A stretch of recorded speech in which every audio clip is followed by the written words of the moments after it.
record. Here goes hiding me. There goes the encoder. Should I be able to see everybody or just only myself? You're going to be CSO.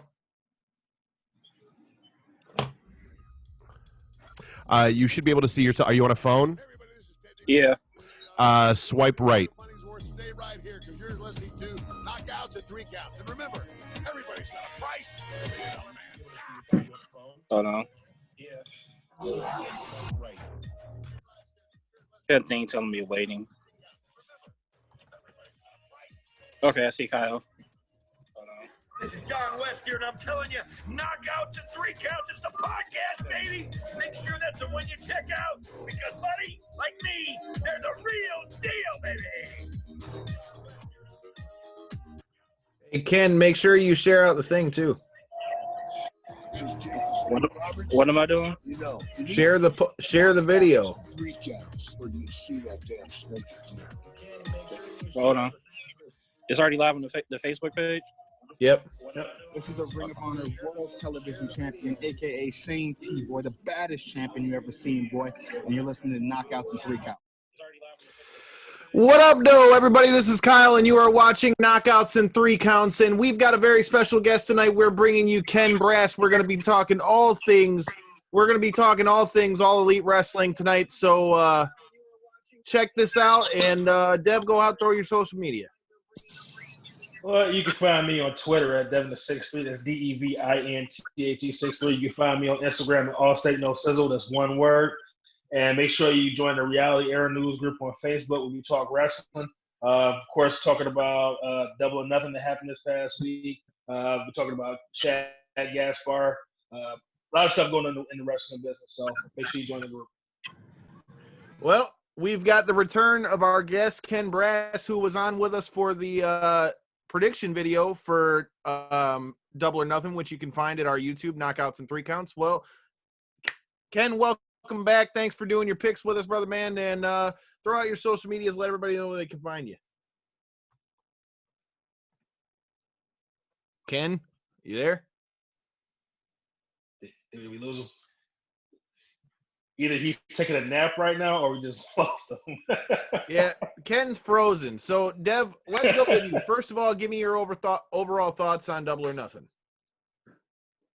You want my overall thoughts already?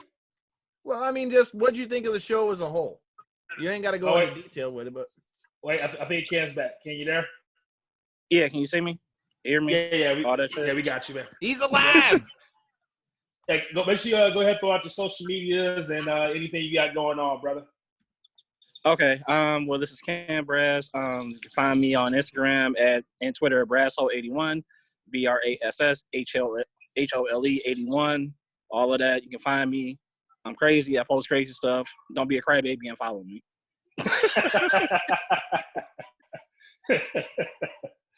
Man. All right. Hey, So since you're our guest, Ken, I'm going to throw this question to you. I had just sent it to Devin, but overall, what did you think of the show as a whole? Did you like the show? And if so, what would you rate it? No, I thoroughly enjoyed the show. I would say for rating, if we're going like out of 5, stars or whatever, since that's kind of wrestling term, wrestling rating, I would say I'll give it like a 4 stars. Solid show. I really didn't have anything really to complain about, honestly. It was just a good show. AEW did it again. Kyle? I mean, your thoughts? So how are you going to go to me when I'm sharing the show out, you jerk? Anyways. I'm supposed to know you were sharing the show out. My bad, man. Well, I'm looking down. But anyways, I enjoyed the show overall. For me, my only issue with the show is something we've talked about a little bit more frequently when we talk about AEW, and I'll pose this question to both of you guys. My only real issue with the show was that I feel like there were some things that they try sometimes that just don't come off well, I guess. Like, I mean, everybody screws up spots in matches, but there's some things where shit just seems like super out of place. Case in point, like when Darby Allin went to go do the spot out to the side of the ring and hit the ladder, and the ladder just like completely Like, Yeah. you know what I mean? You could tell that was not how that shit was supposed to go. You know, and I mean, granted, that happens in a match. Like, I'm not sitting here saying that I expect there to be no mess ups, but sometimes it just seems like shit seems out of place. Or like when Frankie Kazarian went for the Hurricane Rana and just it completely like fell apart. So like just little shit like that. But other than that, as far as the show as a whole, I liked it. But my biggest gripe would be I think that they need more direction with the women's division. Okay, Yeah. let me go ahead and jump in on this one. My overall thoughts on the show, and Cal, you're probably going to be surprised. I did not like this show, man. This is like The audible I like gasp. I like the Stadium Stampede match, and I did like the women's championship match. Other than and MJF and Jungle Boy, I thought that was the best match of the night. If you're talking about pure matches, I thought that was the best one. But everything else was just kind of, it was just there. There was a lot of mistakes. Mike Tyson started yawning in the middle of the show at one point. I don't know if y'all caught that one. Honestly, this was of the pay-per-views they've done so far. I thought this was the worst one. Now it could have been part of the fact that the crowd wasn't there. That might have added to it too. But there's a lot of mistakes going on. It was some people that I wanted to see wrestle that didn't wrestle because of them doing way too much on Dynamite the week before, like Ray Phoenix and Britt Baker. So I would give it like if you're going by 5 stars, I'd probably give it like a 2.5. Ouch. So, wow, he went like hard though. You just went mad rapper on the Double or Nothing show, man. Tell them why you mad, son. I was disappointed. I was disappointed, man. Like I was losing interest, especially early on. Like I said, the MJF and Jungle Boy match was good, and like everything else was just kind of yeah. The Stadium Stampede match was hilarious. They started to lose me at first, but then once it got to some of the pre-tape parts of that match, it brought me back in. But so I'll give it a 2.5. All right. So as a whole, man, I thought like I enjoyed the Stadium Stampede match. To be honest, if you want my honest thoughts, I really at first was kind of like, yo, this is kind of corny. And then then as I got into it and I kind of just was like, well, fuck it. I didn't know what really to expect with it. Then once they started getting more into it, like you said, then I got more into it. For me, man, like I said, my reasoning behind what I say with the women's matches, right? So I say that because not even that Nyla Rose versus Sheeta was a bad match or, the Statlander match either. But, like, it just seems like there's no – it seems like they haven't done much to make me realize what – or give me a reason to be like why I want to see them fight. You know what I mean? Like, it kind of just almost seems like it's there even if it is the women's title match. I mean, that's just kind of the feel I had for the women's matches on this card. I mean, Ken, what are your thoughts? I mean, honestly, only I guess if I got to get a gripe about the women's matches, I felt Nyla shouldn't have lost yet. Like, I feel like if you're going to make her this big badass heel, she needed a little bit of a run. Like, she needed a run where she just really just destroyed people. Like, I think that would have been a perfect opportunity for a squash match, honestly. That was my thoughts. It should have been but a squash. Squash Sheeta, though? Yeah, I mean, people get squashed and come back. People get squashed every day, B. They don't really but the only thing is, though, they don't really have a lot of people to really, like, you know what I'm saying? They don't really have a lot of people to really...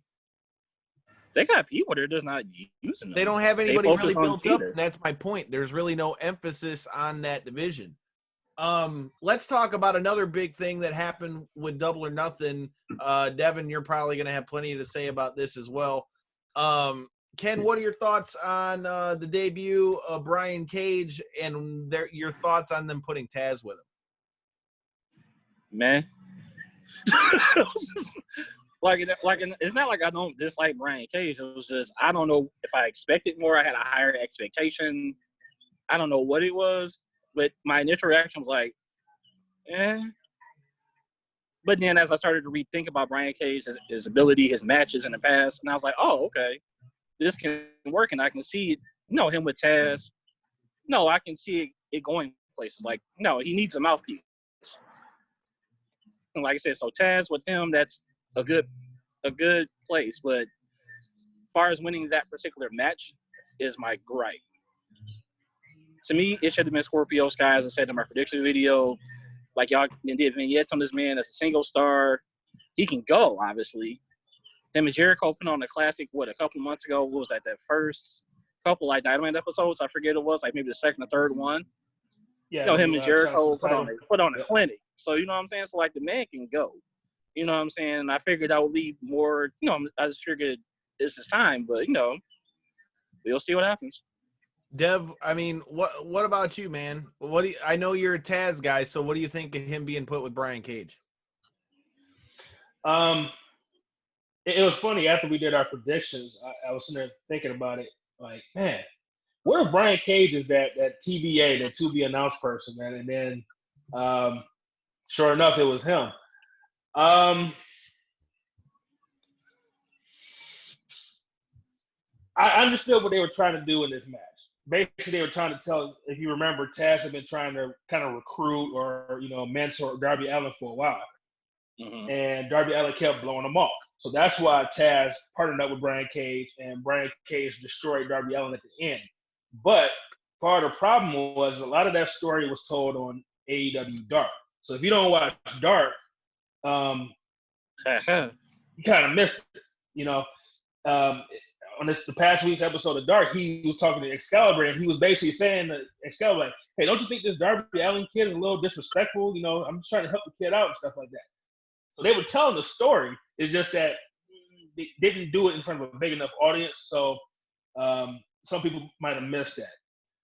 Mm-hmm. I mean, I think it could be good for Brian Cage. I'm interested in seeing where this goes. Hopefully, it doesn't fizzle out like Samoa Joe and Taz did. But I'm interested. I just thought that ladder match, man, it was okay. It was clunky, man. It Yeah. was clunky. It just had that was my point when I was saying, like, it kind of felt off because, like, it kind of felt like we'll just fight, spot, fucking throw some shit around, spot. You know what I mean? Like, yeah. The guy that was supposed to start in that match was out of it, because that match was made for Ray Phoenix. Ray Phoenix is one of the most amazing people in the ring I've ever seen, and that match was made for him. But they wasted him doing that dive and getting hurt on Dynamite. Man, if only I could find it right now. I don't know if it got here yet, but if I don't have it here this week, next week I'm going to wear it. But it's funny you bring up Phoenix, because when I go to work tomorrow, if my package got here, I bought a new mask. I'll give you a hint, Dev. Look in the camera and tell me if you can figure out who it is. I bought the Pentagon mask, dude. I got the mask. It looks like Pentagon shit. Anyways, so I agree with you guys on that with the ladder match. Like, it was real clunky to me. That being said, let's get into these predictions real quick. So match by match, we got to see who won. So Ken had, Ken, did you pick Private Party or Best Friends in that one? Best Friends. Okay, so we all had Best Friends in the first one. Second match. No, I had Private Party. Oh, you had Private Party. I knew they were gonna lose, but I picked it anyway. I picked them on heart. Not all right, so that's a point apiece for me and Ken. What was the next match straight up? Which one? What we go on the second one? I don't know what the hell that was. He's got the seagulls out there by him, dude. Oh shit. Who got pretty much. So, do we know who won the predictions video? I thought you had the paperwork for that. That's why I'm going over it. I said, let's go match by match. So Ken and I had Best Friends. First match on the card was what again? The ladder match. Match. So yeah. None of us got that. I'm going to go back and I'm going to look for the picks because I don't have it right in front of me. I just got home from work. So, All right, but let's jump into Was What'd that? I know I missed quite a few. He said I missed quite a few.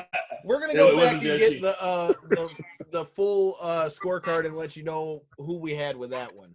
But why you grabbing that, man? Let me let's talk about that pre-show match, man. Since we know that one. Sure. So Ken, what did you think about Private Party versus the Best Friends? Since you actually got that one right, and I didn't. It was a good match as I expected. Like Private Party, they can go, but it's just they gotta get a little more seasoning on them. You know what I'm saying? But the kids can go. Like when they debuted, I was like, they stole a gem from the Indies with that one. So I'm just glad to see them get some run. You know what I'm saying? I thought they started to get forgot about a little bit. So I'm just glad, glad they got on TV and got to show what they can do. I agree. I'm definitely fans of them. Fans of them. I got to see them a little bit when they announced they were signing with AEW. I went and did like a little deep dive on them on the internet, and I was amazed by some of the stuff that they were doing, man. So definitely a team that I have on my radar. I'm looking forward to bigger and better things for them later on this year. They didn't get the job done this time, but I'm pretty sure later on this year or maybe next year they'll be in that tag team title hunt. So for me, man, like Dev, you just cut out. I can't hear anything you're saying. He stop talking. All right, cool. Anyways, my bad. There was a lag on my screen. Like on my screen, he was talking, and then it was like if you put it into slow mo on your camera real quick, it was like. Oh. Anyways, so for me, man, I feel like Best Friends have really been on a come up for a while. Like I've been saying this for a minute, whether it be Trent having his match with, Trent having his singles matches that he's had with Kenny Omega. Or take your pick. I mean, he had that run for a few weeks when they weren't running the tags together where he had a great run of singles matches. And I mean, I feel like they've been an underrated team for a while. Another team that we got the opportunity to interview out in Chicago. So I feel like they're going to be a team that's going to be getting pushed up towards the tag titles, man. I don't know if they're going to be the ones to take it off of Hangman and Kenny Omega, but that's somebody that I could really, I could really see them being a cornerstone. And as far as Private Party, I love to watch them as well, man. I love to watch them as well. They're a real young team, like you said, a lot of fun, high flying offense. I'm interested to see what happens when they get put into like a full story. Who's it going to be against and how, I've not really seen much of them as far as storyline stuff, like a long-term storyline or even a few week storyline yet. So I'm interested to see how they do in something like that. So all in all, I thought it was a good way to start the show for sure. Yeah. All right, Dev, what did you think about the second match? Well, we kind of talked about it a little bit. The ladder match was next. Like I said, it was a little clunky in different places. The star of the match wasn't in the match. Ray Phoenix, Brian Cage was a decent surprise, but I will say, I know I've been a little bit negative. I will say the spot where I think it was Joey Janela dumped Cassidy on top of that poker chip. Yep. Brian Cage was over. Yeah, that spot, man. I was like, wow, that takes a lot of bravery just to lay up under all that stuff and have a guy, slam another guy on top of you, man. So it was some good parts of the match, man. But I thought it was a little clunky. So how is the Janela spot out of that whole match the one that you think of? What about Darby Allin doing an acid drop off the top of a ladder, dude? Darby Allin did a damn acid drop off the top of a ladder through another ladder and looked like he exploded his knee. Like, yeah, that was my spot of that. Shit, that was my spot of that. I mean, so for me, man, it's like there were a lot of good spots. It just kind of seemed all over the place for me. That's just, I don't know. That's me personally. What about you, Ken? What was your thoughts on the ladder match? Me, like I said, I do agree. It was clunky. Like I said, my spot was the Janela spot, but I don't know. I just kind of still, even though AEW's financially backed by a billionaire and we got Cody and the Bucks, as EPs, I still look at them as they're still in their growing phase. We have us with ladder matches as fans, have been fans for, at this point, decades. We're spoiled. Like, we didn't, you know what I'm saying? So it's like we know what a 5-star, 10-star, 20-star ladder match can be. So I still look at AEW's going through growing pains. So for what it was good. Is it like should it be like on the best ladder match DVD set of all ladder matches in the world? Heck no. But for what it was good. All right, Ken, well, we're going to let you go first on this one. What were your thoughts on the third match we had on this card? What was the third match? I can't remember the match order. That was, I believe it was MJF versus. Yeah, that was MJF Jungle Boy. To me, this is a match that stole the show, quite frankly. That took the words right out of my mouth. Like, that match blew past my expectations. Like, they told a good story. They showed, like I said, they really just got to go. Jungle Boy has cemented himself as a guy you can give some time with and run with it, and that's kind of my big takeaway. Jungle Boy showed I'm ready for it.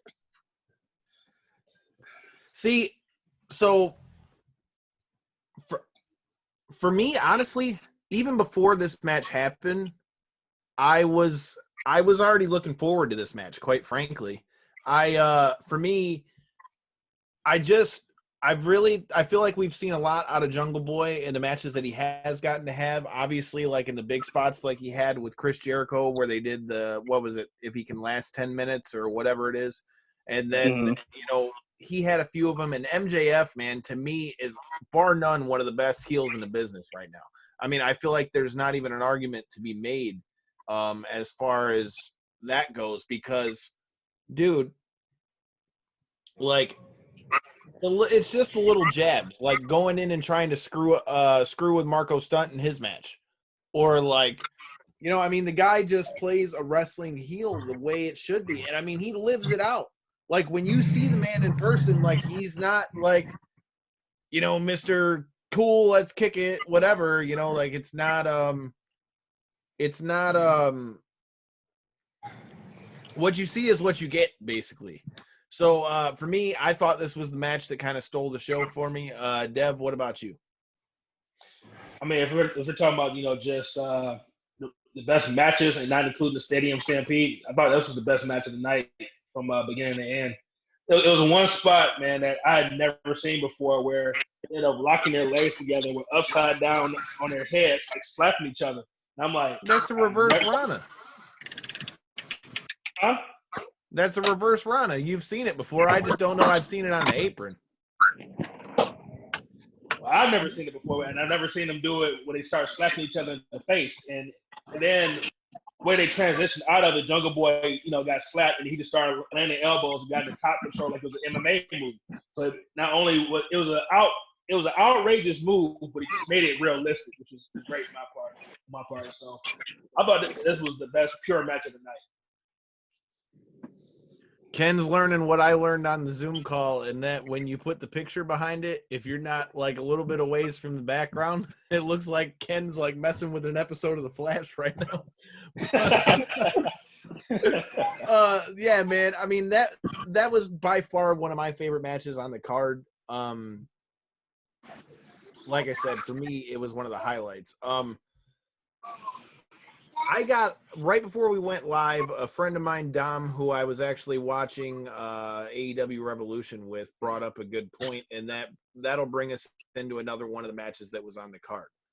There's a lot to unpack in this one, so I'm going to talk about the TNT title match between Cody and Lance Archer, with Jake the Snake in his corner and the great AA Arn Anderson in Cody's corner. This is gonna be fun. First, let's talk about the match and your thoughts about the match, and what did you think about Tyson's involvement in it? Ken, what about you? It was a good match. I didn't care for Cody winning. So I feel like it kind of undid the build with the Archer to an extent. I guess it was. I'm not gonna say I'm indifferent on it, but so overall, it was still a good match. I just felt the wrong person won. And then Okay. plus Arn trying to get cheating the match was just hilarious. I love how they all of a sudden make it like Arn Anderson of all people doesn't know how to cheat. Right, like this dude's a horseman. That's going to go into the point that I got to hear your guys' opinions on here. So that, Dev, what about you? Because I got to go into that other point, so I'll let you get yours out first. The match was okay. That title looks fucking horrible. And then they start using this excuse. They use this excuse that it wasn't done because of Corona. Like, dude, y'all couldn't find somebody to put the belt together in time for the pay-per-view. Like, y'all knew about this tournament for a while. It's been like over what, a month and a half? Did they announce it? Yeah, I'll say it's been at least a month and a half. Yeah. And you couldn't get anybody. As soon as I saw it, I'm like, that looks like something you get off of like championshipbelts.com that you get your mother for like Mother's Day that says best mom in the world or something like. Like I could have designed that belt, and I'm like, and then they said it wasn't finished, and I'm like, that's a bad look, man. Because look, as much as people don't want to say you're in competition with WWE, you are, and WWE. As much as I have my problem with them, I know one thing: if they're debuting a new belt, no matter what, that belt's getting done before pay-per-view. So I thought that was a bad look on the company by presenting that belt, and then Mike Tyson started falling asleep during the match. That wasn't a good look. They should have. Whoever was like controlling the cameras in the back should have known better. Like, so I'm sure you can see what the camera's looking at before you switch the toggle. Like, somebody should have known better. Right. I mean, they got out of it quickly, but I thought that was a bad look. And one thing I didn't understand is why wasn't Brandy out there? Brandy was an essential part of the story. Basically with old ass Jake the Snake dry humping her in the middle of the ring. It was a big part of the story. So I'm like, why isn't she out here for this match? I mean, I'm not sure, what it would have added, but I just felt like because she was a big part of the build up for it, I felt she should have been out there too. Kyle? All right. So first of all, before I even talk about the match, Mike Tyson looked like a fucking savage. Just saying. Oh, we already knew that. I'm just saying. Because when he got no boy's face like that when he got in the ring, I'm like, damn, all right, Mike. Like, we saw Mike hitting the pass, man. We saw him hitting the pass. Come on, I'm back. Oh yeah, you can see it in our video for the predictions. I put clips of that in there as well. I'm not fighting that old man. I'm sorry. Look here. Okay. Quick Where's my sidebar. gun? So the rumored fight for him seems like it's going to be Evander Holyfield. I've also heard Tito Ortiz as well. Fury. So if Mike Tyson fights Evander Holyfield, since it's a charity fight and an exhibition fight, does Mike Tyson try to kill him? Yep. Or does he just try to box him? Nah. I don't think he coming for the face. Kind of what I figured. And as far as Tito goes, I don't think Tito really wants that smoke, quite frankly. Yeah, I was about to say, man. I thought that was the fight that was supposed to be. It was working out bare knuckle with Tito and Mike. Dude, Tito would die. I didn't know it was bare knuckle. Expedition. Yeah, it's supposed to be bare knuckle.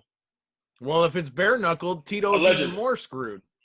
Right, Tito Tyson bare knuckle? Are you fucking? I mean, excuse me, I know this podcast. I heard it's not Tito. No, never mind, Dev. You're mistaken. It wasn't Tito supposed to be bare knuckle. It was supposed to be Vanderlei bare knuckle. Even still, who wants to fight Tyson bare knuckle? Vanderlei's crazy. Tito would just get destroyed. Not that Vanderlei wouldn't, but Vanderlei wouldn't care. But don't fight that man. Don't leave that old man alone. I sidebarred enough off of it. First of all, I agree with you 100%. That title looked horrible. I don't care what they say as far as it not being able to be done in time or whatever. That belt looked bad, period. Because that belt looks like the literal redheaded stepchild when you see their world weight belt. It's like, this belt looks like the shit. This one looks like something you buy at Target. I mean... But we'll see if they end up changing the belt. What up, John? I see you in there, man. But I I don't know. The match itself, I didn't think the match was bad. But the interaction between Jake and Arn was kind of a little off for me. Like, I mean, it just kind of seemed like you guys said, it kind of seemed a little bit weird. I liked Tyson's involvement, at least when he was in the match, but I definitely agree when dude was kind of starting to nod off, like that was definitely not a time to put him on the camera. But again, I think that goes back to what we were talking about a little bit earlier in the show, in that it's like, I feel like there's still a lot of growing pains with AEW. Yeah. I feel like they're kind of figuring out what works, what doesn't, and clearly I would assume that they would have figured out that maybe that might not have been the best look. The match itself, I'm not mad that Cody won because a lot of people are saying, oh, he's always putting himself over. I disagree with that, because if that were the case, then why would he have put himself in a match against Jericho where when he lost, now he can't go with the world title at all? Granted, it's wrestling, and that can always change. But in a way, I almost kind of felt like Cody needed to win this match more than Lance Archer did, just for the fact that I feel like Cody needed to restore his spot kind of in the top of the pecking order. I mean, because with him losing that with the world title and not having anything to really challenge after at this point, I feel like he kind of needed to win it, although I do understand the point with what you're saying with Lance Archer. I do think, they got to find a way to keep him strong. So I don't really know where they go with it from there, but I'm not so mad that Cody won. I think Cody needed to get, a big win to kind of restore his credibility. But this brings me to the other point that was brought up to me by my buddy Dom, and I want to hear both of your thoughts. So, as we know, they've got Arn as the head coach for Cody. Anyone that knows their old school wrestling knows that Arn is part of the Four Horsemen, which was the arch enemy of Dusty Rhodes. My buddy Dom was bringing up to me, he was like, for the nostalgia fact, I get what you're saying, but he was like, why out of all people that you could pick, would you pick Arn to be the one to be the one with Cody, with him being such a known adversary for Dusty. So my thoughts are, what are your thoughts of Arn being paired with Cody? And do you think it should have been somebody else? If so, who? Whoever wants to go first. Ken, I guess you can go first. I would say, I guess maybe because more or less they went from the real life aspect of it, that Arn's a family friend. Maybe that was the thinking of it. That's one thing that kind of makes sense, but that point that was made makes more sense now when you think about it, though.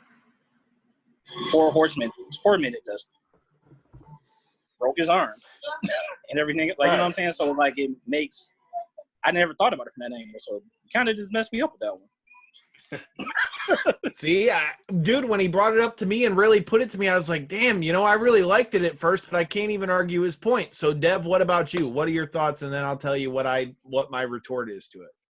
Yeah, that's actually something I thought about when they first did it, but, it's been a while now, so I just kind of forgot about it. But I say if you were to put somebody with him, I probably say the best person is DDP, since he, kind of started off that way anyway, when they were doing the whole battle with MJF and DDP and Cody against the Inner Circle and stuff like that. So I would say DDP would probably have been the better choice. So that was my retort, as who else could have been it, because that was the only other name that really kind of like came to mind for me on this one. But here's the thing, man, like, as we know, it's not like Dusty had like this long list of allies that you could pick from, as far as like just go down the list of people for, to put with Cody. But that being said, you've also got, you've got that nostalgia factor, which was what I argued to him. I said, you can go with the fact that everybody knows they were really close. And since kayfabe is clearly not really a thing anymore, it's not like you've really got to kind of hide that.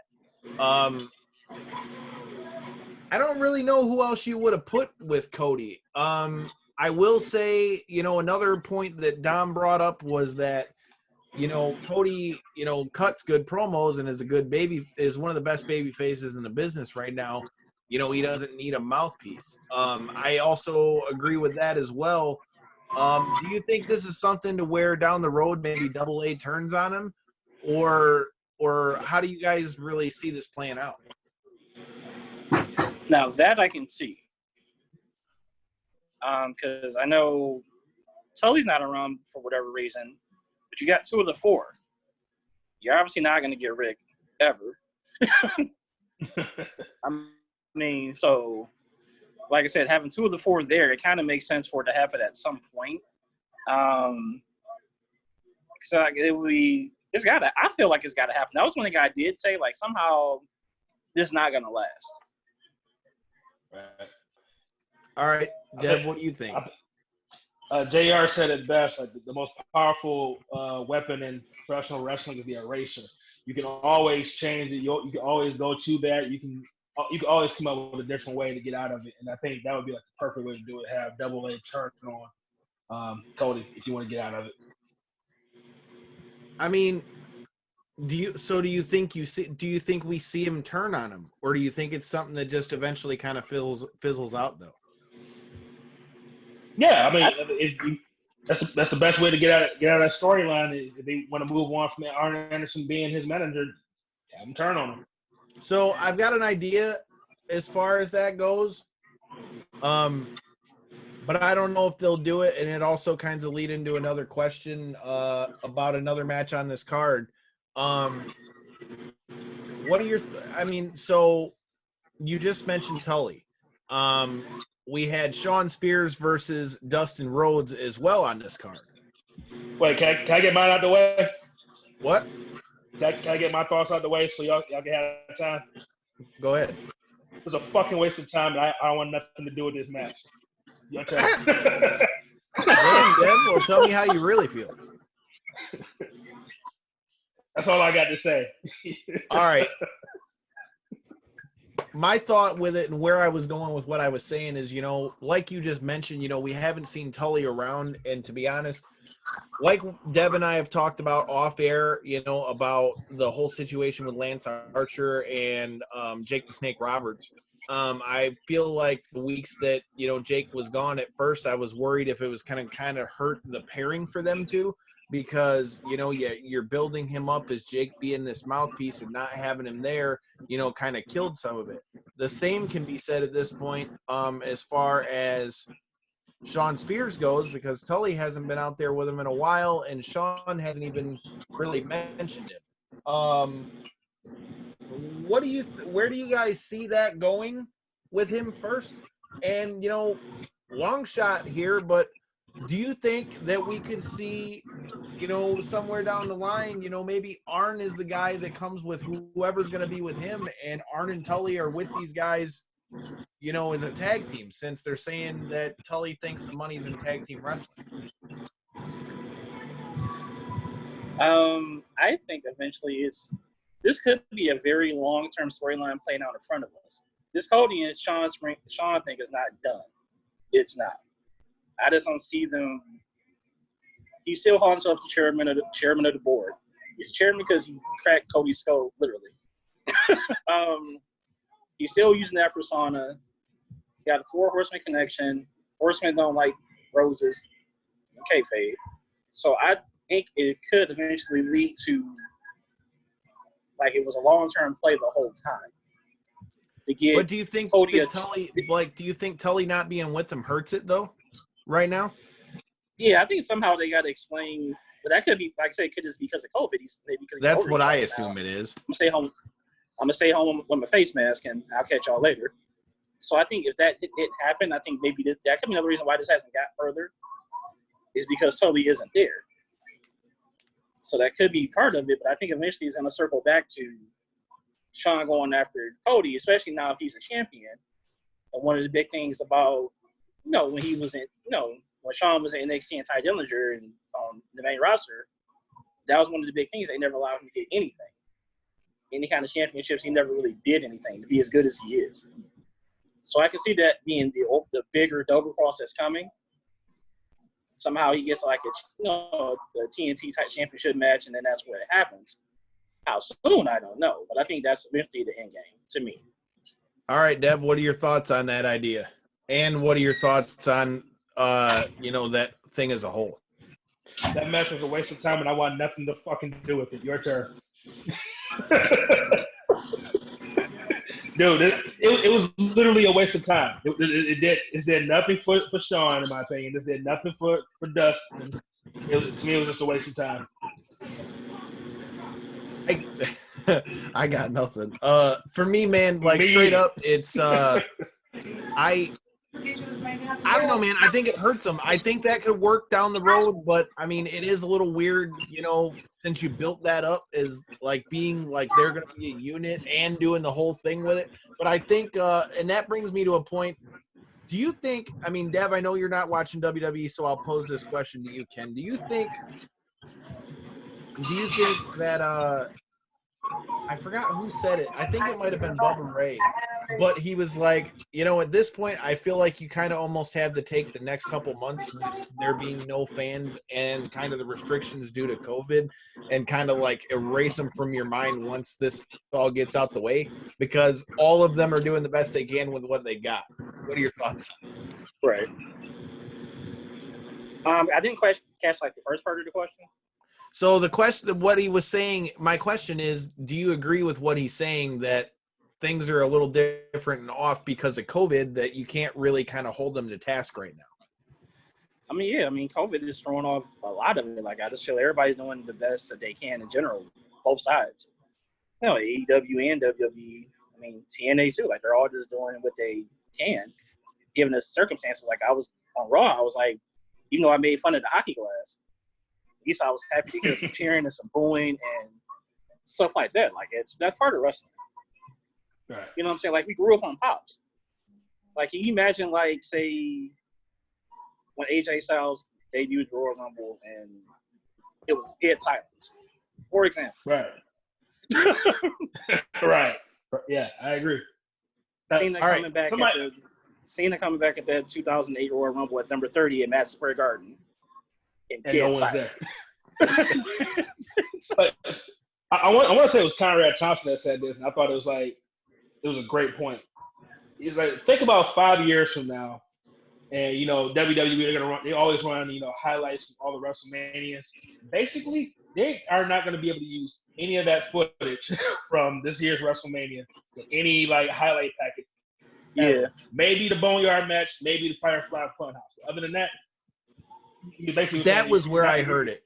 Right there, that was where I heard it. Because past guest of the show, Eric Bischoff, said it on his review of last year's Double or Nothing. Like, he was the one that said it. He was like, I feel like the next few months of wrestling kind of need to be forgotten about. Yeah. Forgotten about, because, I mean, they're all kind of doing the best they can with what they got. But since we've got short time left, let's get back to the last couple big matches that we had on this card. What were your overall thoughts on Jon Moxley versus Brody Lee? I got no complaints, honestly. I mean, it was a good match. I was just happy to see like Brody Lee in that spotlight he should have had previously from previous employer. You know what I'm saying? So like I said, he's one of the best big men in the business, and it was good to see him get that shine. You know what I'm saying? But it was a good, solid match. They did what they did. The spot they did with the stage, I didn't see that coming. So, you know what I'm saying? It was a good match. I was 50-50 on the booking on that one. Like, I would have been happy no matter who won. All right, Dev, what about you? Yeah, that spot on the stage, man, that took me back to ECW days when Taz and Bam Bam went through the round, man. I'm like, okay. Taz has something to do with that one. And it's funny, I went back and watched the pay-per-view, and whenever stuff like that happens, I try to figure out the trick and figure out when they switched out. And I'm thinking it happened after Brody Lee came to the ring, when Moxley was coming down to the ring. They kind of stayed on Moxley for a while. I think the camera was stayed on Moxley for a little while so they could do their magic, but that's too inside. But it was a good match. I still felt kind of blah about it. Once again, it might be because of the crowd not being there, but it was a good match. I thought it was a really good match. So I enjoyed the match. I thought it was done well. I really think the no crowd thing, I mean, obviously it's hurting everybody. So again, this isn't a knock at AEW. This I feel like is wrestling as a whole. I feel like the no crowd really kind of hurt it, especially with the big spots. Because think about it, dude. If you're in an arena and like when Moxley did the spot off the stage where he put Kenny through the barbed wire thing, bro. Ding, ding, Devin. I was there. Motherfuckers went nuts. Like, straight up went nuts. When he did that shit at Full Gear and took him off the side of the stage, people went nuts. I feel like with that double arm DDT spot, obviously, the crowd would have been going insane. The same as when they went through the ring table. I think that would have been another spot where you'd have had a lot of emotion from the crowd. So I feel like that kind of hurt the match. At the same time, though, I thought it was an overall good match. I think it did a good job of showing Brody Lee and what he's able to do as a single. And I think it still keeps him strong as showing that he was a legitimate threat to Moxley. But I think the right person won. I think you're going to have a big name or somebody that's really up to be an up-and-comer to be the one to take the belt off of Moxley. I'm not mad at that at all. It cannot be Brian Cage. I'm not with it. Well, you know he's going to get the title eventually, man. That shit's going to end up being like the Money in the Bank. I know, but I'm just. I got a warm up set of idea. Wait, real quick. Something I forgot to bring up before we get to this last match. To me, the MVP and the unsung hero of the entire show, Big Swole. I don't know if you was paying attention. Oh my to her on God, the outside, yes, man. bro. She was talking so much shit the whole Dude, when she got in Archer's face, though, bro, it was awesome. I thought she was about to say, "Who the fuck?" She did. She did, yeah. She was about to jump on Nyla Rose at one point when she threw that poker table. You break it up, dude. Big Swole was like the unsung hero of the whole show, man. Hey, I think JR said it best, man. I mean, AEW kind of having. I agree.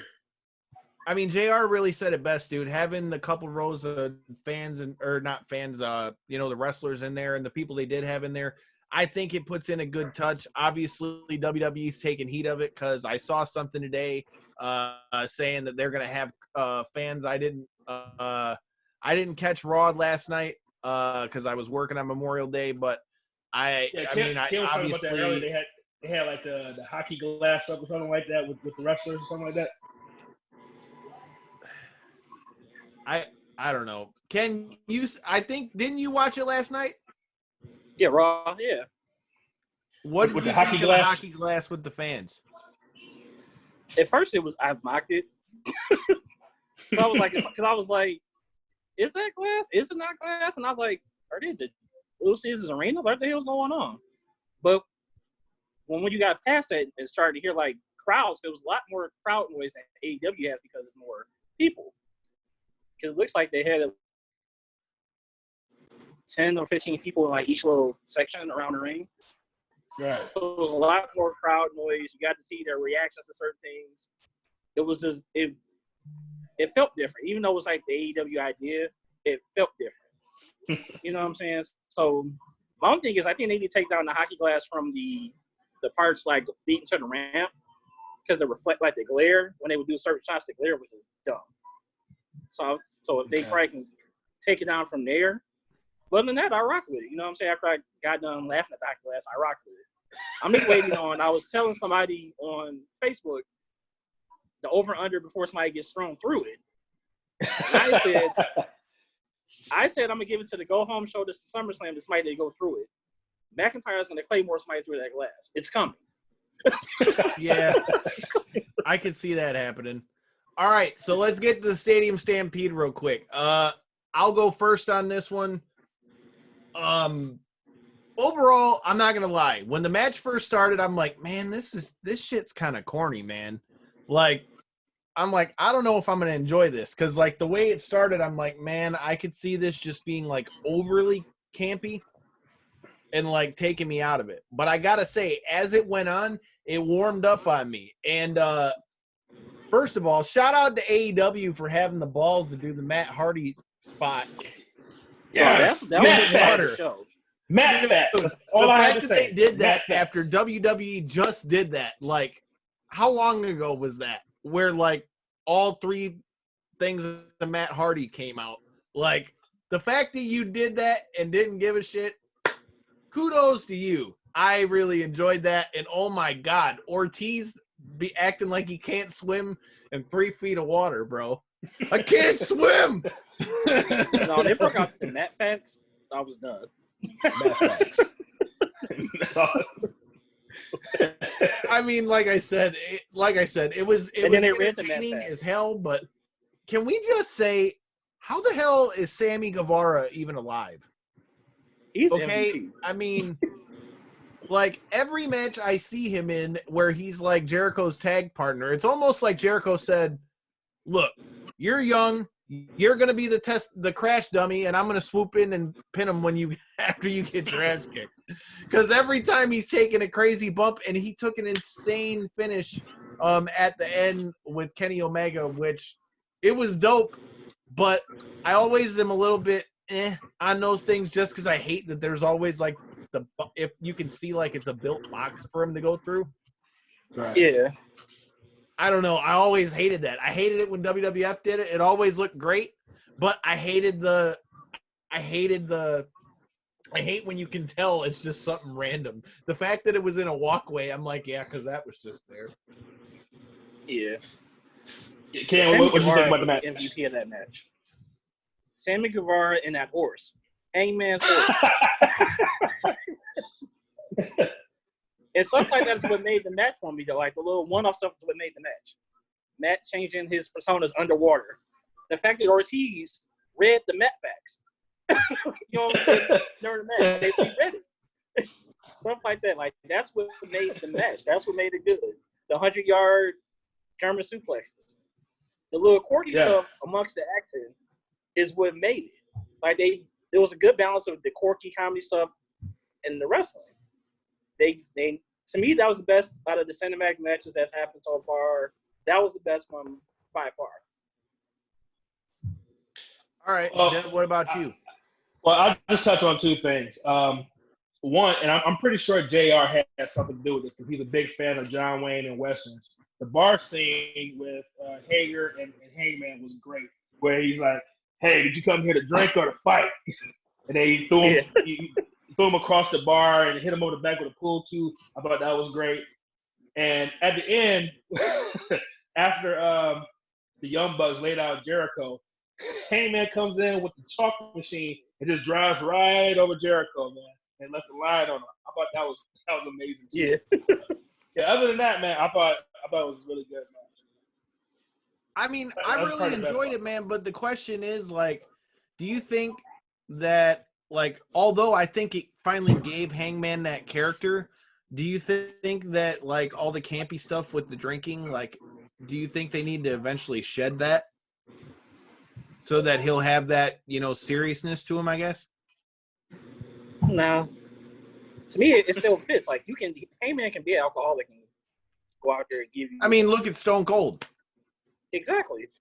I mean, you know, look at it. Like I said, he can go out there and have a shot of whiskey, like a whiskey bottle and a shot glass in his corner, and go out there and give you a 5-star match, and it wouldn't deter it because he's just that good. He's a cowboy, man. That's what they do, man. They fight and drink. They do cowboy shit. Exactly. Hey, as long as he got his horse, I'm good with it. Before we get out of here, we only got like 4 minutes left, man. Ken, I got to ask you the question, man. Yeah. So what's going to happen with Sundays, man? Big Rich got to say we can go outside. Dude, like, Deb, you've been gone a while. Like, the government, like, over here, she's like legit got her own song and all this shit. Like, they fucking. I know they got y'all shut down up there, man. But I'm assuming once everything does kind of start to get back to normal, we're bringing it back. Oh yeah. Okay. Oh yeah. I'm just waiting on Big Rich to say it's okay. You know what I'm saying? I can't cross Big Rich. Hey, for the people that don't know what we're talking about, man, why don't you go ahead and let everybody know what we're talking about?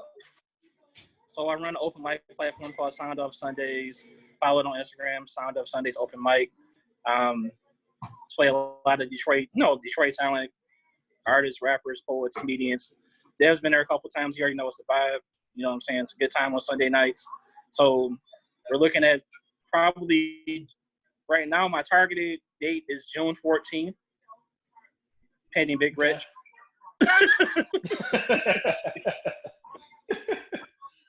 Yeah, next time I'm up there, man, I got to come for one, man. And one of these days, I'm going to actually do a poem, man. I'm not sure what I'm going to do yet. I'm not the best poet, but I'm going to do something, man. Fuck that, Dev. We got to bring back our version of Sacrifice, bro. For karaoke and karaoke. Ken, do you know about that? Oh, my God. Uh-oh. So since this is going to be on YouTube, for all of you that watch this on YouTube, check out the description. Devin and I's rendition of Creed's My Sacrifice will be in the description, along with interviews from Hangman Page, like we just talked about, MJF, Nyla Rose, all of them. All of the stars of AEW that we've gotten interviews in there. But the hidden gem is going to be, you got to see me and Devin kill it. Right before Devin decided to leave and go be a Texan, we went and sang My Sacrifice, and man, did it suck. But it's entertaining. Whoa. I was great. You liar. You just tried to sit out and let me look like a jackass because we were drinking. All right, it was your song. It was your song, man. I was letting you shine, brother. You liar, dude. You were the one. You were like, bro, are you going to sing one with me? I was like, yeah, I'll sing with you. And then we get going, and this jackass lays out. I'm like, wow, we look like a bunch of dickheads right now. Definitely looking forward to Sound It Off was Sundays. entertaining. There will definitely have to be a round 2 when you come back to Detroit, and it might find its way to our YouTube page. So stay tuned and make sure you hit that subscribe button. Like I said, plenty of interviews with all the stars of AEW and DDP, who we talked about too. You can find that too. As Deb said, we're wrapping up here. Follow us on all our social media at KO3C Pod. Make sure you're checking us out. Knockouts and 3 Counts on YouTube. KO3CPod.com. You can follow me on Twitter and Instagram at Detroit Knockout, Detroit NOKOUT. And if you guys watch this after the live video and you have your thoughts on it, comment them in there. Let us know what you think. If you're watching it on YouTube, make sure you comment it on there. We answered all our comments. And again, make sure you hit that subscribe button. Dev, any last words before we get the hell out of here? Nope. Follow me on Twitter at Devin63, DEVINTOT63. Follow me on Instagram, All Steak No Sizzle. Join the Reality Era News group. And Ken, throw out all your social media and the name of the group you got on Facebook too, man. Because it's pretty much a lot of the same people. Yeah. Ken Brass, Facebook, Instagram, Twitter, Brass81. Again, don't be sensitive. Follow me because I post great stuff and I laugh at you. Y'all be safe. Wash your hands. And quit spreading stuff so Big Rich can let us come outside. And throw out the name of the Facebook group too, man. Oh, Sound Off Sundays, open mic. You can find it on Facebook and on Instagram as well. All that good stuff. And it'll be in the comments and all this stuff. I'll tag it in the comments and everything too. All right. Appreciate you, man. Mr. Collison, go ahead and wrap it up, sir. I think you done said it. I flapped my gums enough. Make sure you check us out every Tuesday, 9 p.m. And be on the lookout. You got UFC Fight Night this Saturday. You got Tyrone Woodley against Burns. We're going to be putting out a prediction video for that as well. So make sure you're subscribed. Make sure you check it out. Until next time, and in between time, wash your hands. Peace.